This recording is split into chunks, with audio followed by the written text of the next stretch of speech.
decided that I wanted to go back. So I went back for the summer of 2006, and I've kind of been there ever since. As I am often, when I am explaining what I do to various people, I often say I've worked at more departments at the museum than I haven't. I've done everything from teaching sailing lessons to leading school tours to climbing around on the rigging of most of the museum boats. Just out of curiosity, and I don't know how I'm going to answer this question. Tom and Holly, you can't answer. How many of you have ever been to Mystic, or have any of you never been to Mystic before? You can type in the chat as a way of answering. I know at least some of the people have. Have or have not, did you say? Let's say have not been to Mystic. So if you haven't been and you're headed in this direction, feel free to come down. There's lots of interesting things to see and do besides just the museum. But there's lots of interesting things. So I started this presentation because the running joke is that I look the same as I did when I started as a freshman at Wells. So this is a picture of me actually for my senior year of high school working on a project. And I think the only thing that's different is my hair is significantly shorter, but that's okay. So this is a picture of the Joseph Conrad, for those of you who have not been here before. It was built in 1882 as one of the first of the purpose-built sail training vessels for the Danish Merchant Marine Service. One of the other interesting things about the boat is that it was built out of iron ore, so or out of iron, which is a very unusual boat building material. So it worked as a sail training vessel for the Danes for a number of years, and then it was sold to a gentleman by the name of Alan Villiers. So if any of you have ever read Cruise of the Conrad, this is the boat, in fact, that he's talking about. After Villiers finished with it, it was sold to a gentleman by the name of Huntington Hartford, who, if you've ever been to an A&P supermarket chain, he's the person who founded that. And it was actually the only time in its career it was used as a private yacht. And then after it was a private yacht, it was actually used for sail training, or used as a training vessel during World War II. And it was actually an act of Congress that brought the boat to the museum to fulfill the duty of us wanting to have a sail training program at the museum. Her rig, or arrangement of masts and sails, because boats have their own separate language. Again, if I say things that you don't understand, feel free to pipe up and say something and I can help explain it a little bit better. I have a lot of practice with that. So the ship's rig, or arrangement of masts and sails, is actually makes this vessel a ship.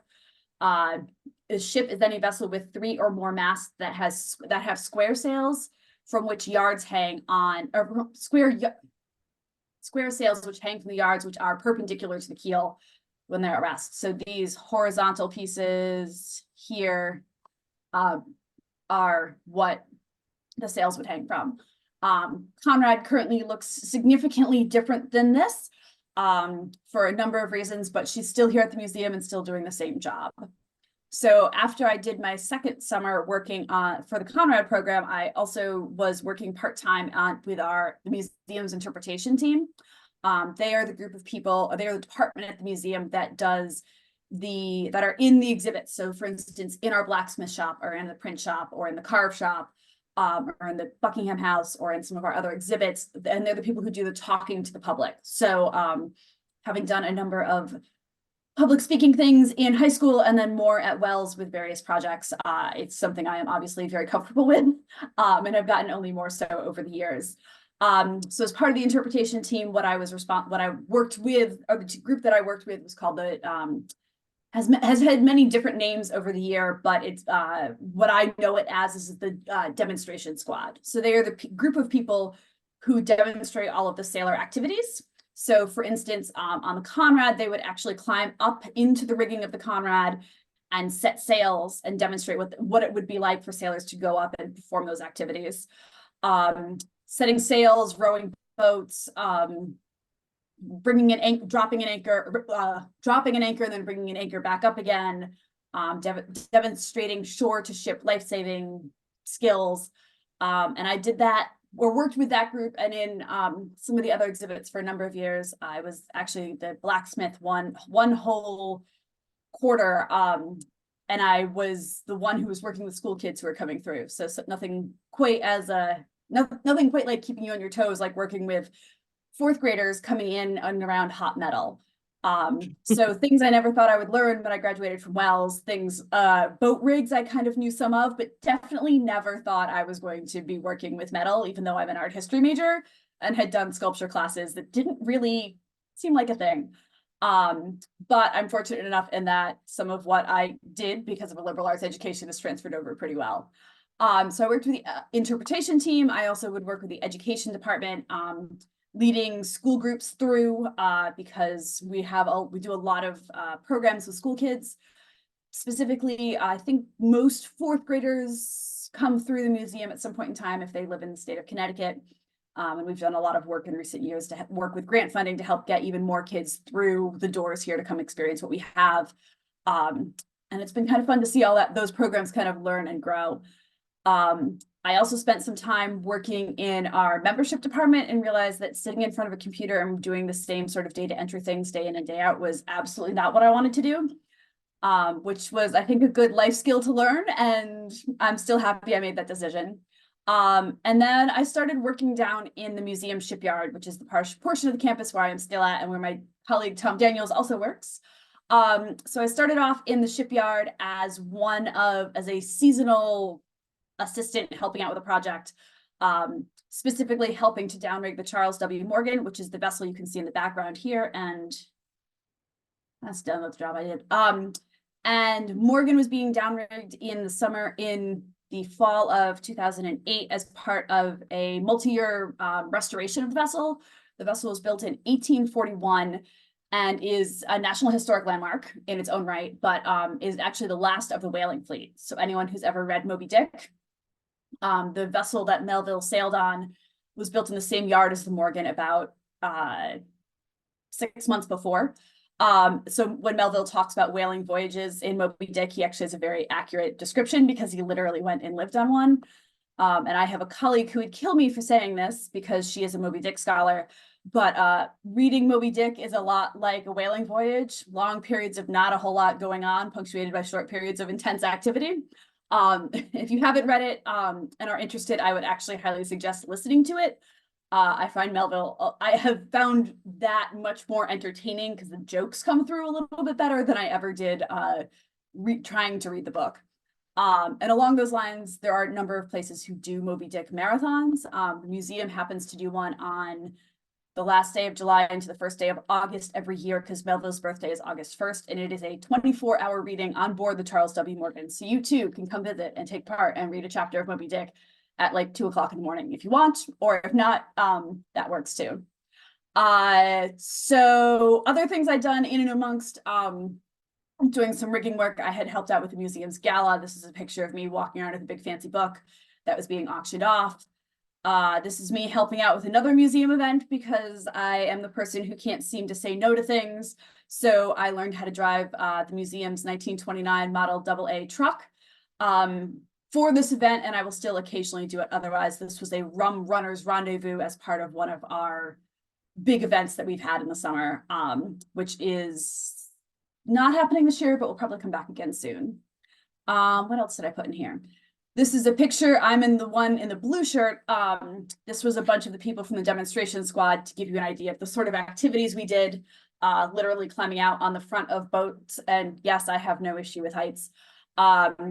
The reason I put this picture in and the story behind this picture is that this was like the Monday after we'd taken everything down for the end of the season, and we got a phone call that, oh my God, I can't remember the photographer's name. I think it was Annie Leibowitz, was coming to do a photo shoot on the deck of the Joseph Conrad, and they wanted sails in the background. So it was it actually wasn't that cold out, but it was one of those like, really? We just took all of these down. Now we have to go put them back up again.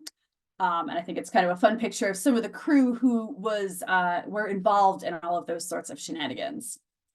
So after, this is a picture of Morgan post-restoration.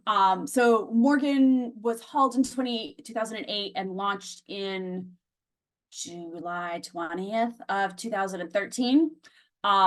So during that time frame, the carpenters did a lot of work to the hull, but we also did a lot of work to the rigging. So the rigging is the structure that supports the masts and sails and keeps them from moving places.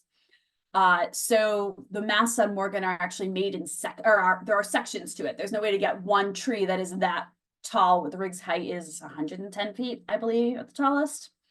So you can't get one tree that's that tall, that's that structurally sound. So the masts are made in sections. The lowest portion in this image, so from that funky triangular-ish white thing kind of in the middle of the picture, down is what's known as the lower mast. The next section up, which you can see, there's a dark brown section kind of in the middle next to that person that's off to the right. And yes, that's me in the picture, is what's called the top mast or the topmast. And then above that is a mast called the topgallant masts. So all of this, that's the quick structure for the mast.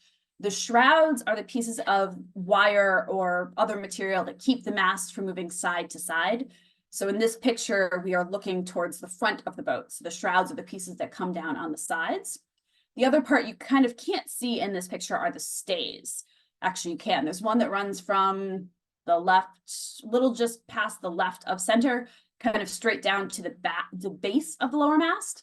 That's actually the stay for the main mast, which is the mast kind of behind where the picture taker is standing. So all of those masts have stays, and then the topmast and the topgallant masts also have backstays. So there's there's 2 masts on Morgan. Morgan is actually what's called a bark.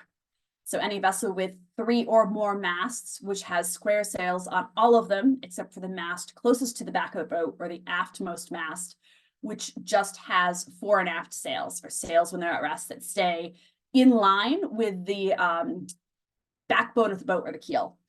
So what I am doing in this picture, this is after Morgan has been launched and has left the Mystic River for the first time since early December of 1942. Morgan came to the museum the day before Pearl Harbor Day. So it's pretty impressive. It was a really big deal when she actually left to go on what we called her 38th voyage. So Morgan is sitting in New London, and as with most projects, there's something to be said for a deadline, and you do as much as you can to prepare for the deadline. And it's always crunch at the end, no matter how much you try to prepare. I was actually literally having this conversation with some colleagues of mine earlier today when we were going to pick up a boat in Massachusetts. So this is me hanging out in the sky. I did this daily for multiple hours a day for a good couple of weeks, trying to get the ratlins, which are the ways that you can climb up those shrouds to get higher in the rig, put the ratlins on there so that the crew could actually get up into the rigging to do what they needed to do, which was actually be able to set the sails to go sailing. So Morgan left the museum on May 17th of 2014 and came back on August 9th, a 9-week New England sailing extravaganza, to say the least. It was an exciting experience to know about, and an even more exciting experience to be able to participate in as one of the staff sailing deckhands. So the museum hired a bunch of professional crew members, but they also wanted to make sure that the staff at the museum who were interested and fit certain criteria were able to participate as well, so that we can do things like this and talk about how things have moved on, or talk about the experience, be able to explain it to the public moving forward. There were, I don't remember how many staff sailing deckhands, but there were basically 3 groups of us who rotated through. So we were able to do all sorts of different activities. And there were a bunch of different legs to the journey. So the Morgan was in New London for about 3 weeks to do final outfitting, add some more ballast to the boat. So it sits lower in the water, which makes it more stable. We had to go out and do some testing, some sail training with the Coast Guard to make sure that we got appropriate certifications to be able to do what we were trying to do. And I was fortunate enough to be on one of the first day sails on the Morgan, to be part of the crew that helped to sail a whale ship for the first time in a very long time, which is a pretty cool experience. So Morgan did a bunch of ports of call in New England, went to places such as New Bedford, Newport, Martha's Vineyard. They were in Boston for about a week, tied up next to Constitution, and they also went out to Provincetown. And there's a funny anecdote about a colleague of ours who, before they launched Morgan, made I think it's a bronze dog tag that got attached to the bottom of the hull that essentially says, "Dear whales, please don't hate us. Love the Morgan." Since part of what Morgan did was went out and caught and killed whales to make their owners lots of money. So as part of the end of that experience, this is a picture of the Morgan and one of the other, we'll say, jewels of our fleet, the schooner Brilliant, which now I'm involved with in a different capacity. But this was pretty unique to see two of the museum's accessioned objects out and on the water and moving around together, which is pretty cool. So Brilliant now kind of falls into some of my current responsibilities. I am the Watercraft Programs Administrator, which means I do the back end side of all of the moving boats at the museum and the back end side of a lot of things related to boat activities at the museum. But I'm also, you never quite know where you'll find me, as many of my colleagues in other departments have found out. They'll say, wait, what are you doing here? You were just at the other end of campus. So Brilliant was built in 1932 in City Island, New York. And she was privately owned for a number of years, but is now came to the museum, I believe, in 1956, and is the oldest continuously operating sail training program in the country. So Brilliant takes out 15 to 18-year-olds for anywhere between a 5-day trip and a 10-day trip during summer months. And they sail all over New England with a very small professional crew. She sails with 3 professional crew members, a captain, a mate, and a cook, and will sail with up to 19 crew members as well.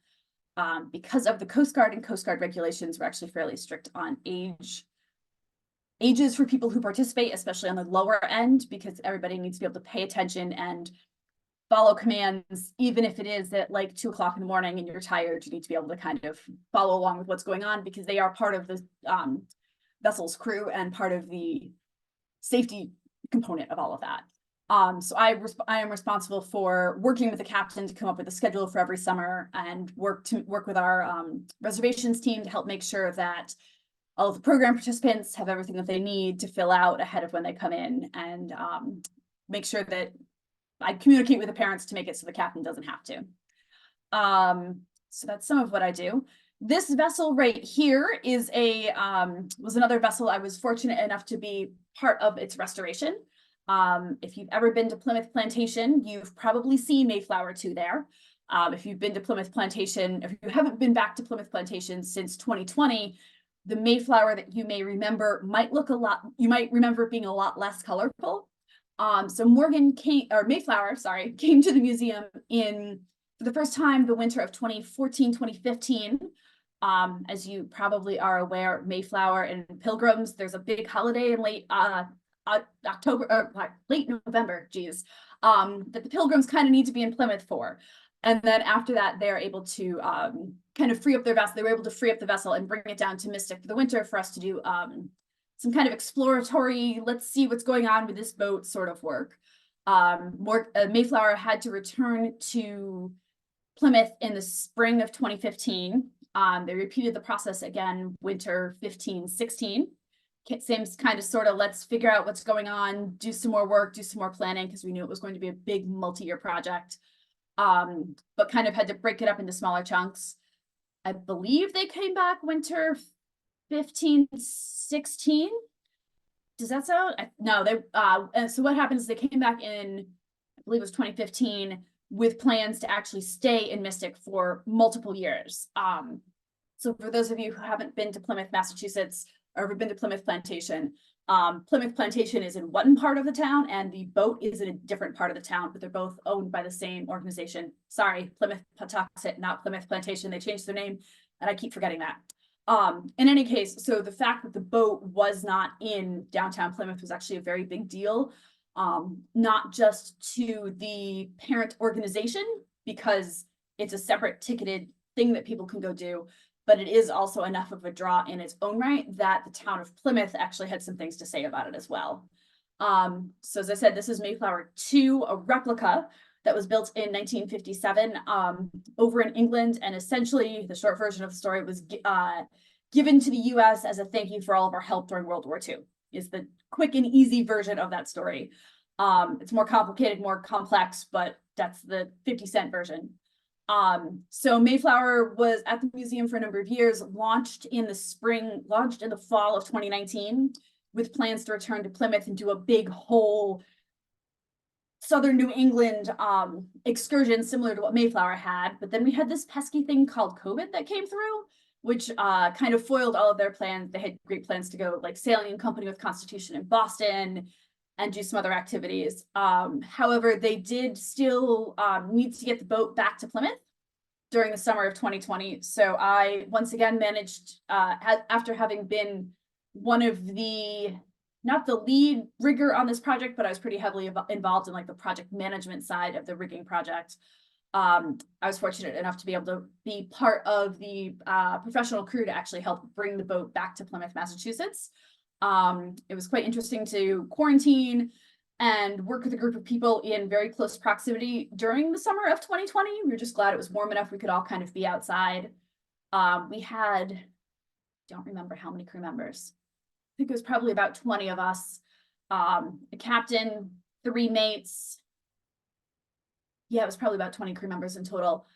Divided up into 2 watches. So talking a little bit about life on board ships, ships' crews would be essentially divided up into 2 to 3 groups, depending on how it all works. On a vessel like the Morgan, there would have been a group of people called the idlers. So the captain, the cook, the carpenter, the cooper, and the steward, who is kind of like the captain's assistant, they would not be assigned to any of the watches, or basically the half of the crew that was responsible for the boat at one time, so everyone else can get sleep. If you imagine you're gone from home for 24 hours, you're out and doing things for 24 hours and no one's going to stay up that entire time. So normally watches were 4-hour shifts, so 4 hours on, 4 hours off. And there's a port watch and there's a starboard watch, because those are the 2 different sides of the ship. If you ever can't keep track of port from starboard, I have 2 different ways to remember it, both of which tend to stick in my brain. One of which is you left port. The other of which is there's a little port left in the bottle. So I guess it depends on what your preference is. But port is the left-hand side of the boat. It's the red. Starboard is the green, or the right-hand side, which is also green. So on Mayflower, we just had 2 watches. We didn't need, because we were just sailing during the day, we weren't responsible for things overnight. And I don't remember which watch I was on, but I was responsible for all of the sails on the foremast, which was a fun and interesting excursion. I know that Clement has talked about wanting to do more of those activities, but I'm not quite sure where they've ever ended up. Mayflower, when she's out of the water, or if you've ever been to Mystic or going to be in Mystic at some point in time between now and like the middle to end of March, you can actually see Mayflower out of the water. I think the best way I've come to describing her for people who haven't seen her before, she looks like a kid's bathtub toy. There's a lot more to the boat under the water than you would expect, and she gets very kind of pointy and tippy towards the top. While the vessel was built in 57, it is also, no one actually knows what the original Mayflower looked like.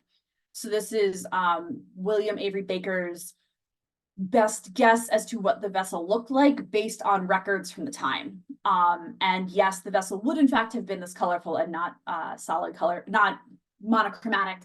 It was also kind of how the vessels helped to identify each other from a distance, because you couldn't necessarily see the name painted on the boat. So Mayflower successfully returned to Plymouth, and still comes back to the museum every other winter for just kind of routine maintenance. So she's here right now, and there's a big draw anytime anyone mentions the name Mayflower and that she's coming to the museum. We get calls for like weeks on end asking when people asking when the boat's going to show up. What else did I put in here for pictures? Oh, this is a good one too. So in addition to Mayflower, I was part of the crew who helped to restore all the rigging from Morgan, basically stripping it all down to wire rope, putting new coverings on it, and putting it all back together to be able to be used on the vessel. For Mayflower's rigging, it was actually making all new stuff. So it was interesting to work with other companies and other rope providers to help get the products made, get them in-house, get the stuff made. We had to make all new blocks, or what most people would know as pulleys, for the boat, or most of them were brand new. So working with a group of volunteers to help make sure all of those projects got done, and making sure I had everything in hand ahead of time so that the volunteers could do what they needed to do when we could keep moving on things. So I left the rigging loft in the winter of 2019. to move to our stockroom to help organize or order items for our shipwrights and various other people to use for their projects. I had that job for about a year and a half before I got promoted to my current position. So in addition to the running around and doing the back end side of our moving boats, I also help to coordinate and therefore run some of our tours this winter, or in the winters that we do, that are kind of behind the scenes tours of both our shipyard. So we take people into our spaces, get them to be able to get up close and personal and talk with some of our shipwrights about some of the projects they have going on or what they're working on, and be able to kind of see a little bit more of what's going on in a space that's closed to the public at that time of year. And we also have across the street from the museum is a building called the Rossi Mill. And the Rossi Mill, so the grounds of the let me back up a second. The grounds of the museum were actually a shipyard that three brothers of the last name of Greenman had and ran for a number of years. And they actually built some fairly fast clipper ships. It was never a museum or never exactly the same sort of shipyard, kind of like what we are. However, when the Greenmans weren't able to build boats anymore, because the boats that were being demanded either required more material than they could get their hands on or needed to have a deeper draft than the Mystic River could handle, the Greenmans shifted over to manufacturing, because what they had as a valuable resource was they had people. So across the street from the museum, there is a big giant brick building that currently houses the vast majority of the museum's collections. So while this is showing the old Watercraft Hall space, it also can't remember the right word. Anyways, it's a space that is not, there's no heat, there's no cooling, there's lights, there's sprinklers, that's kind of about it.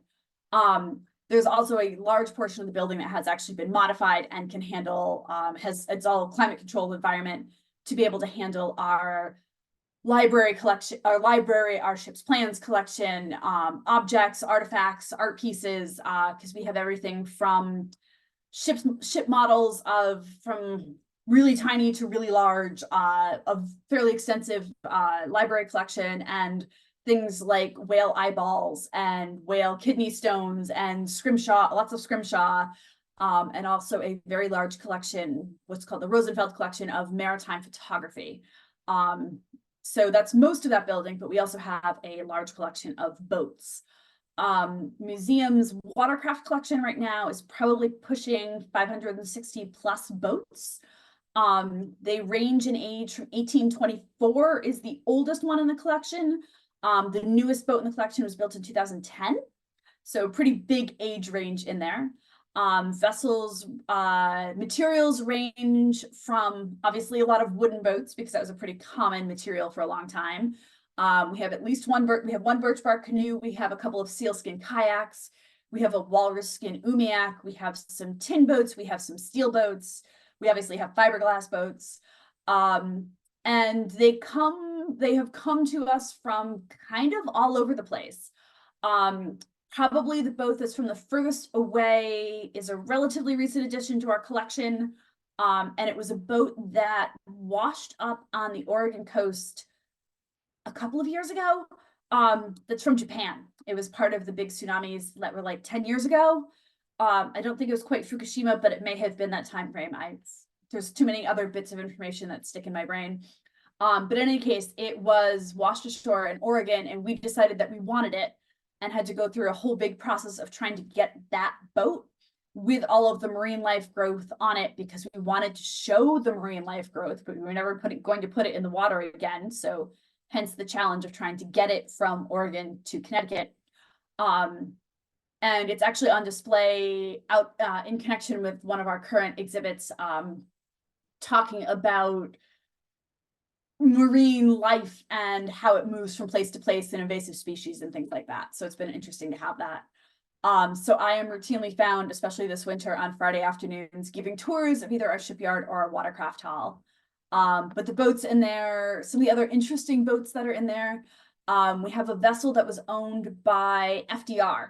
The boat's name is Vireo, and when FDR was Secretary of the Navy, he had it picked up by a destroyer and brought to Campbello for his use up there. So my running joke is misappropriation of funds is a thing, no matter who the president is and how much we may like them. But in any case, part of the reason we have it, and part of the reason it's really interesting, doesn't necessarily have to do just with the fact FDR had it, but the fact he was out and sailing on it the day before he came down with polio, and was never able to get in the boat again. So it's a cool boat to be able to talk about in those aspects, but just kind of interesting in general. We also have the oldest boat from 1824 is actually an oyster tonging dugout canoe. Tonging is a older way to harvest oysters. Basically, think like you're raking leaves in your backyard and you've got 2 rakes to pick up your pile of leaves. Well, imagine those rakes with like a 20-foot long handles on them and trying to pick up a much smaller amount of stuff that doesn't want to move. So they'd actually pick up the oysters and then put them into the boat. So the boat needed to be pretty stable. But the other fun Finger Lakes connection to all of this is actually that tree was originally from the Finger Lakes area. I don't know exactly where that makes up that boat. We also have a bunch of new boats that come in, so that have come in recently. So part of my current responsibilities is to do all of the donation paperwork for all of the boats and other objects that come into my end of campus. So it tends to be boats and engines and other boat related things. So it's been really fun for me to slowly get to learn this watercraft collection, because I'm never going to be able to know all of it. But some of the newer boats that come in, it's been really kind of fun to be able to say, oh yeah, this is, what came in with this boat, and this is what the donor was saying, this is why we have it, this is why it's cool. I was giving a tour last Friday, and our vice president for advancement was listening in on it, kind of just to see how things were going. And his comment to me after was like, I did not know all of that about the boat. But there's other boats that he knows about that works out pretty well. And I think that's actually the end of my presentation. So I'm going to stop sharing. And kind of go from there. I can talk more about random things if anyone has any particular questions, and we can go from there, I guess. I have questions, or actually comments. Okay. Thank you very much. Yes. I have 2 things that I didn't hear in the presentation that I want you to talk about, just as some fun facts and to get the Q&As going in case we have a shy audience, which I don't think we do. I said in the chat, I'm like, most of you have already done a Learning by the Lake session, so thank you. Okay, 2 things. My partner was asking if you'd like to talk about the deck prisms. We got one in the gift shop, and it looks like a toy giant diamond. I'm not at my house right now, so I can't show you guys, but it's like the size of a fist, and it looks like a little blue diamond. And this is just a cool thing. So yes, deck prisms. Deck prisms and boats is kind of an interesting thing in general. So on any sort of wooden boat, the last thing you want to do on a boat is the last thing you want to do on any boat is put more holes into it than you need to. So pre-electricity, they had to figure out how to get light below decks so that the men could see what was going on. Tom Daniels is showing one. Thank you. Hopefully everyone can see Tom. They're like this big, like that. Yeah, anyways. So pre-electricity, in order to add light to below decks, they would actually put these deck prisms in kind of flat side up, pointy side down into the deck of the boat to be able to let light into down below. So they're really cool when they're flat side up. That's how most people see them these days, is like decorative. But if you go onto the Morgan and you go below decks, you can actually see a couple of them actually mounted into the deck. And you can actually, I think there's at least one cabin on board where you can see what it looks like. So if I remember my light bulb wattages appropriately, if there's sun out, not bright sunlight, but like kind of an overcast day, it's like a 15-watt light bulb down below. If the sun's shining directly on it, it's more like a 45 to 50-watt light bulb down below. So it's a decent amount of light to be able to let in down there. The museum actually sells replicas of Morgans on the store and online. And you've probably seen them in other museum gift shops. You just didn't know what they are. It's actually something I think we tend to wholesale fairly well, and fairly regularly.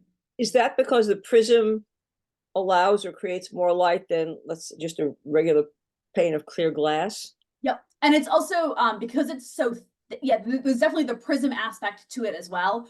But I think it's also it's thick enough that it's gonna allow it's not gonna get broken like a pane of glass would in the top of on the deck. And it takes up just a smaller space. So Thank you. I just think they're really cool. And then my second thing that I would love for you to touch on, and I don't think you did, but the Velvet Factory. I did talk about the well, oh, okay. So the Rossi Mill, I did talk about the Rossi Mill, but I didn't talk about the Velvet Oh, side. the mill. Yeah, that's what I couldn't remember, but I'm like, we went into a place that was not for the tourists. Okay. Yes. So what Rachel's talking about is that the Rossi, what the Greenmans did is they built the mill, or someone built the mill for them to be a manufacturing hub, and what they produced was velvet, like the cloth velvet that was very popular in Victorian times. So one of the other kind of cool things about that building is, again, built pre-electricity. So the building's built on a north-south axis, and the roof, I don't know how many of you are familiar with architectural terms or know much about architecture, but the roof on that building is what's called a sawtooth roof. So it has short vertical, I'm going to call them walls, not really, it's part of the roof structure that sticks up like this, and then longer pieces that come down on the southern face. And in the short sections on the northern side of the building, they also had windows in there. So it allows really diffuse light that's good no matter what time of the day it is, which actually lets a lot of light in, which would have let a lot of light in for the workers to be able to see and still do what they needed to do without being blinded by like glaring sunlight. So one of the other funny and kind of funny anecdotes about the Velvet Mill is there's a letter in our collection that's from a little girl who is visiting family down in Noank, which is at the mouth of the Mystic River. So the museum is about a mile upriver, and the Mystic River is not the same Mystic River as in Boston, although people think it is regularly. It's a separate Mystic River that actually empties out into Long Island Sound. And Noank is the town that's at the mouth of the river. Anyways, but this little girl is writing home to her parents, and I don't remember where they live, but she's writing home talking about eating oysters in Noank. And she's like, I don't like the ones at home, but the ones here in Mystic are so great, they're so colorful. Well, the reason why they're colorful has to do with the Velvet Factory, and the Velvet Factory releasing dyes into the river on different days based on what they were producing. So it's kind of one of those environmental things of like, yeah, this isn't necessarily the greatest of things to be able to be consuming, but kind of a fun anecdote otherwise.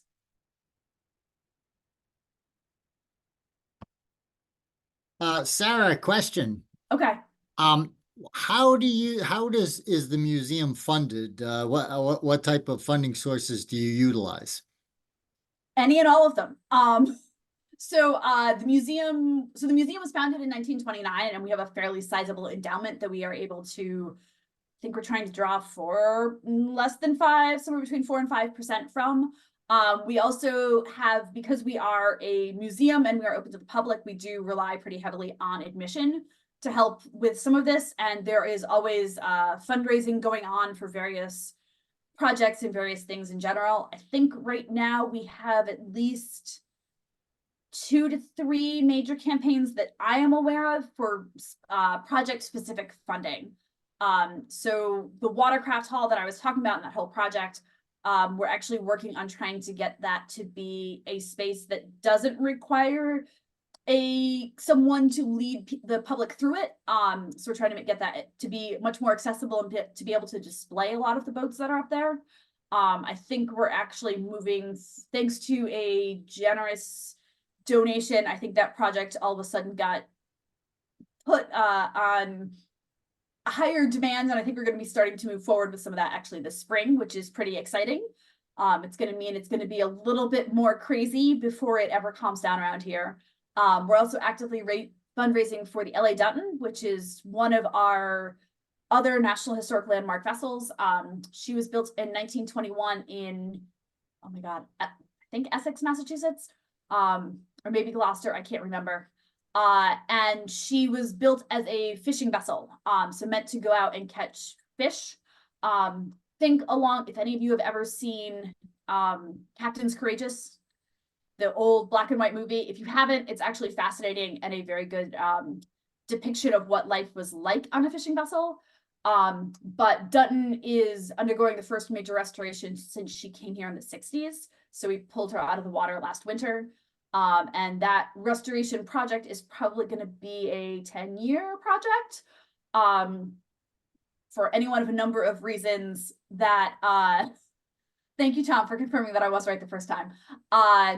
So it's going to be a much longer restoration than Morgan was for a couple of reasons, not the least of which we're working on Dutton with working on a whole bunch of other vessels, as opposed to Morgan's restoration, where that's all Shipyard was working on. And then the third major project that I know of that we're fundraising for is actually for Schooner Brilliant.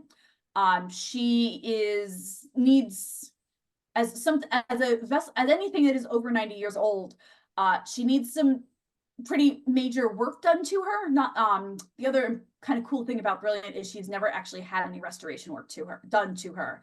She's had repair work done, but never anything that's had to get completely rebuilt. She was kind of built to the best possible standards when she was built.